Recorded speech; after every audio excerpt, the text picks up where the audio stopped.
Hello and welcome to the Game Theory Podcast over on YouTube. I'm your host, Sam Vecenie. With me is Matt Pennie. Over the course of the month of June, we're going to be diving deep into a bevy of 2022 NBA draft class prospects. Today, we're talking Ochai Agbaji as usual. This video is going to go in the structure of just an overview of the numbers and the player. We're going to talk a little bit about his offense, his defense, the overall just kind of semblance of where his game fits in the NBA, his draft standing compared to others in the class. And then finally, we're going to talk a little bit about teams that make sense for him. Matt, give us the rundown on Ochai Agbaji. Ochai Agbaji from Kansas, the NCAA tournament most outstanding player, consensus All-American, almost 6'6" in shoes with an 8'8" standing reach and a 6'10" wingspan. He is 22 years old. I look at that as a positive. The learning curve is not as steep, can contribute sooner than some younger rookies. Averaged 18.8 points per game, 5.1 rebounds, shot 47.5% from the field, 40.7% from three, and 74.3% from the free throw line. A lot of data over his 116 games at Kansas. He's a career 37 three-point shooter from three. Naturally, points, rebounds, shooting percentages are all up from year to year. His bigger games this season, he started off with a bang with 29 points against Michigan State. He had 37-7 versus Texas Tech. That includes 7 three-pointers. He had 27-6 against Baylor. He had 29 games this year with multiple three-pointers made. Yeah, Ochai Agbaji, the key skill here is shooting at the end of the day, but it's particularly shooting off the catch. We'll talk a little bit about the shooting off the dribble and the questions I have a little bit later, but he shot 45.2% on his catch and shoot threes this season. That is just one of the better numbers you're going to find for a great shooter. I mean, he is absolutely outstanding. His footwork is the same every time. The shot prep is great. He gets great rhythm off the catch. His release point's the same. I like his movement ability in general. I don't think he's like an elite movement shooter that's necessarily going to create shots for himself as a shooter, but I do think that he has a natural understanding of how to find three-pointers just by kind of operating off of where the lead ball handler or the playmaker for him is going. You know, he knows how to drift to the corners. He takes them off the hop. He hit 26 of his 54 corner threes this season. I think he's about as reliable of a bet to be a spot up catch and shoot three guy as you're going to find. The other number that I think is important to note, he actually hit 40% of his three-point attempts beyond 25 feet, which tells you that he's probably going to be able to make an impact as a shooter early in his NBA career because there won't be as much of an adjustment to the distance. That's great. He's ready to go. He's stepped in. We say he's older now. He's shooting 4-pointers, not 3-pointers. He's a very efficient scorer as a spot-up shooter, like you said. Synergy lists him in the 89th percentile in catch-and-shoot situations. Best when the feet are set. Not nearly as good off the dribble. But when he does catch, he gets his body lined up correctly. Even with movement, sometimes he has that high release and follow-through. He'll kick his legs a little off the bounce, but he stays in movement. And that's part of it. The movement shooting may not be as great, but he can finish in transition with back cuts, with quick drives to the rim. He's more than just a 3-and-D shooter for my money. He maneuvers well around screens, and he made himself a scorer or scoring threat when he doesn't have the ball too. That was the biggest addition to his game this year. The knock was these long stretches of drifting, and where's Ochai?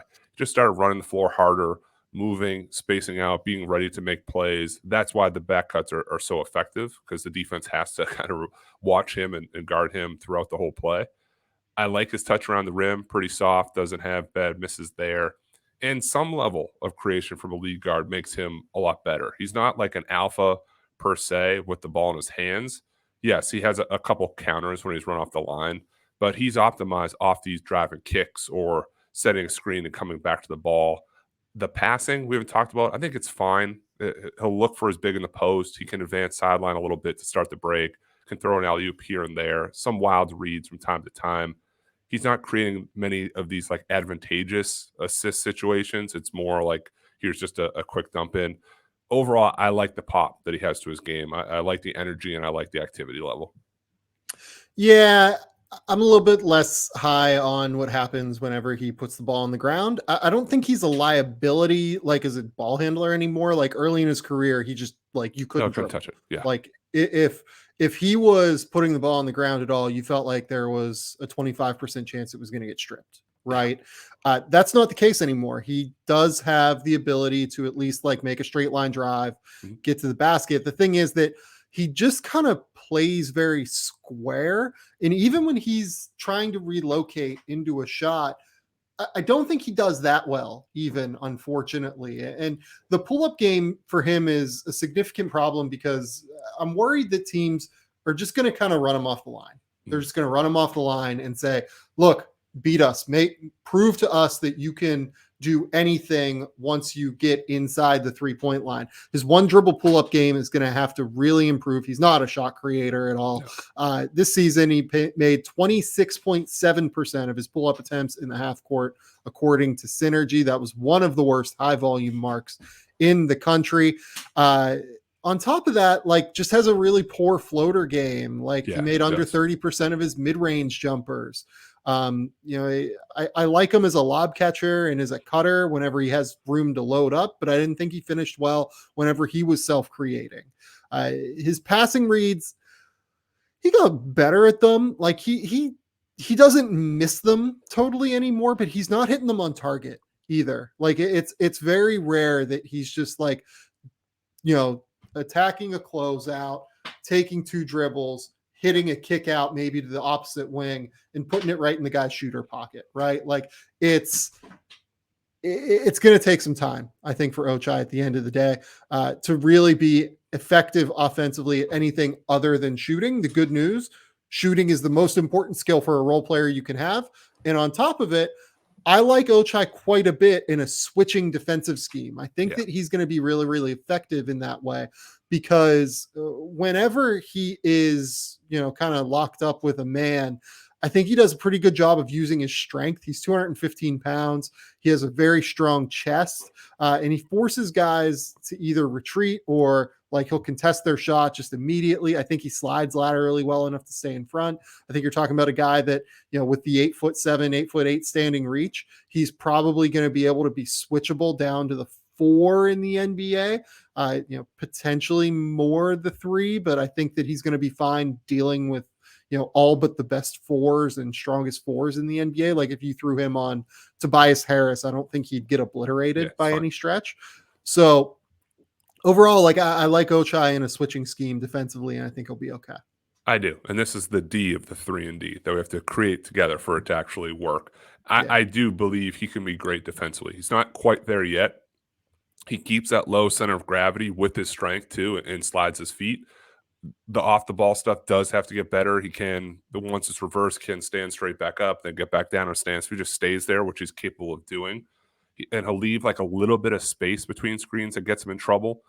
But I like the pressure on his man, and he can turn him. He gets skinny around those screens and actions when he is locked in. He improves when he isn't just so upright. He needs more effort, Yeah. I'd say, on closeouts too. When he's in the paint, the shooters out there. Some guys will just kind of come up lame, and he'll do that from time to time. But the measurables are there, like that wingspan, that reach with that strength combined with the 3 point shooting. That's a great pick and value guy in the middle of the first round who can be a good piece. He doesn't have to be the centerpiece, but a good piece to everything else that you're doing on the court. Okay, so overall, we like him as a 3 and D player. Yeah. I think that you just kind of went through that. Where do you have him on your board?